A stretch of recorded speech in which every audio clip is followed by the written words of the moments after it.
Hey kids, welcome to my channel. Artifacts, facts about the arte. Today, I'm here to talk about a painting I just did. Woo. And also, I'm wearing a wig. Why am I wearing a wig? I think it's cool. I like to do it. I like to get wild. I like to switch it up. I like to change it up. I like to keep it interesting. You know what I'm saying, chillin'? So anyway, this is a painting I just did.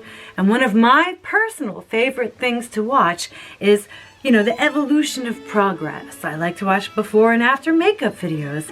I like to watch before and after weight loss videos. And I also like to watch progress pictures as people create their artworks. I like to watch how people explain the different techniques that they use, and I like to watch the imagery evolve.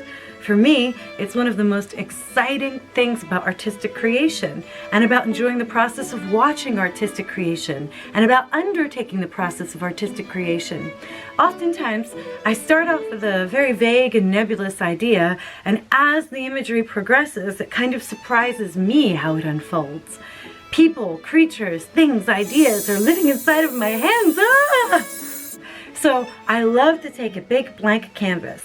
In this case, a really big blank canvas. I mean it. This canvas is huge. So I like to take a big blank canvas, and I like to take a look at it, and I like to say, all right, canvas, it's you and me. Who lives inside of there, canvas? Who lives inside of here, hand? What's gonna come out? What different creatures and different characters are lurking within the flourish of a wrist? As I said, I like to start off with sort of a pretty good idea of what I'm going to do, and I put it there on the canvas. Usually, I'll map it out using concentric circles because I like circles. And from there, it all just kind of blossoms. So I took the canvas outside and I coated it with 3 layers of heavy body acrylic paint. I mixed some blue and green pigments in to create a cool white, by the way. And I thought to myself, as an artist, I really should see a reflection of myself in the art. And as a result of this philosophy, I thought it best to use Rust-Oleum mirror effect. I've since discarded the lace that I used, but what I did was I took the lace like this, I laid it over the canvas, and then I took my Rust-Oleum mirror effect and I sprayed it quite generously.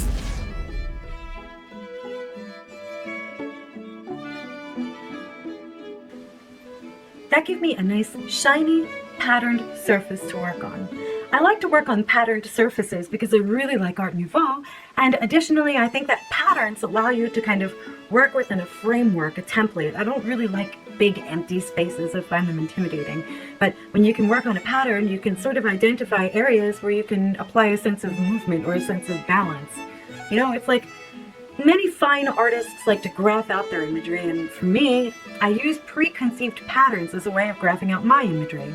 It's not really appropriate, and it's not really in keeping with the principles that a fine artist would be adhering to, but nonetheless, it's the way I do things. I always wanted to be a fine artist, and I always wanted to adhere to proper principles, but unfortunately, I'm a Virgo with an Aries moon and a whole bunch of Leo rising. So, sticking to the rules, even though my Virgo may want to, the rest of me, unfortunately, is just really not capable. When I was a young Jessie, I was inspired. I'm inspired. I saw this really interesting anime ballet, and what was featured in that anime ballet was Swan Lake. Now, there were a couple things that really appealed to me about this anime ballet. For one, I loved the fact that Odette had this really strange long tube helmet-like hair, and I was kind of envious. I also really liked the long sleeves on her gown, her beautiful white gown, and I liked the fact that her hair and her gown kind of matched. And she was so sweet and so elegant and so sad and forlorn. Naturally, she would be the object of anybody's affection. I also liked the fact that she really had a pretty tiara, and I kind of wanted a pretty tiara like that myself. Being a swan with a tiara sounds nice. When I was a little girl, I also really had a thing for evil men who gave pretty ladies nice presents. Hey ladies, join the dark side where handsome bad boys throw you magical parties and enchant you with their intense eye contact and fancy dance moves, and they write entire scores just for you. You get fancy new dresses and you can float magically in the air, and those rebel fellows will passionately and roguishly profess their smoldering love. Of course, the dark side is only thrilling when you're standing on its precipice. Once you take the plunge, you find out it's really all just ugly old boring evil underneath, and not really so pretty after all.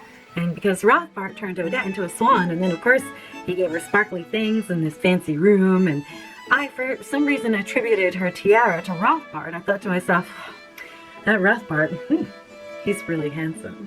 Rothbart is handsome.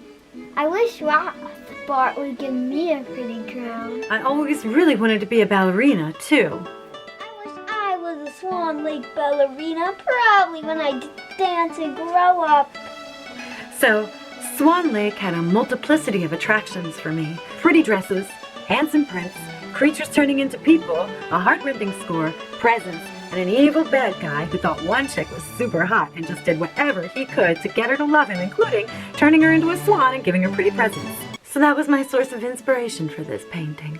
It took me a really long time. I really wanted it to have an Art Nouveau kind of feel, and So that's what we did with the pattern. You know, we created the pattern, and that was our template. We sort of allowed, like there's more than one of me, I allowed the pattern to kind of show through. Now, the person who I've used to model Odette is a pinup model named Mosh, and I think she has the most beautiful face I have ever seen. So hopefully I did it a little bit of justice here in this artwork. Now, I knew I needed to frame this big circle, our focal circle in the middle, because, you know, you don't want to have an awkward circle just floating in space. That would be ridiculous.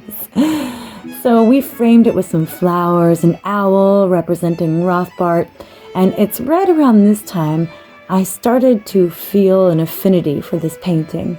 Before I filled in the sky with the cloud pattern, I kind of hated it because I couldn't get the anatomy right, her dress was all wrong, and I thought it would be really beneficial to focus on every little detail here in the sky because I wanted this painting to be mind-blowing in its detail. So now we've got most of the detail, and I don't know what to do with all the rest of this basically empty space. So I start laying some patterns in there. And I feel a bit confused toward the end. I don't know what to put in the bottom left circle.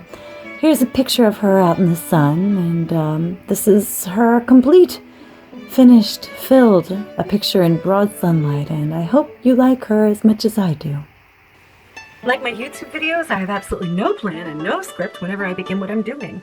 I just kind of wing it. I go with the flow. I take the feeling of the moment, let it soar through my spirit.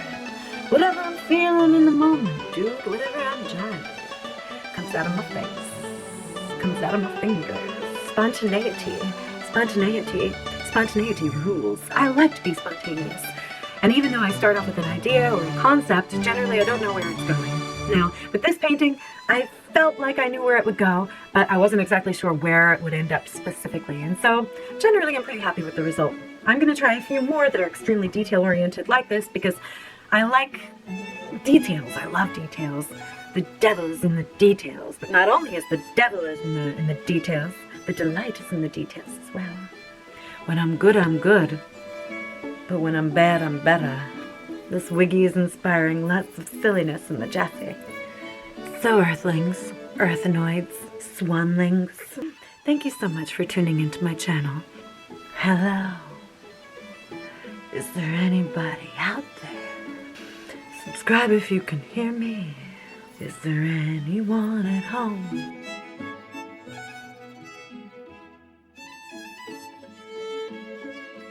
Future Jess, I hope you learn to take care of my roots.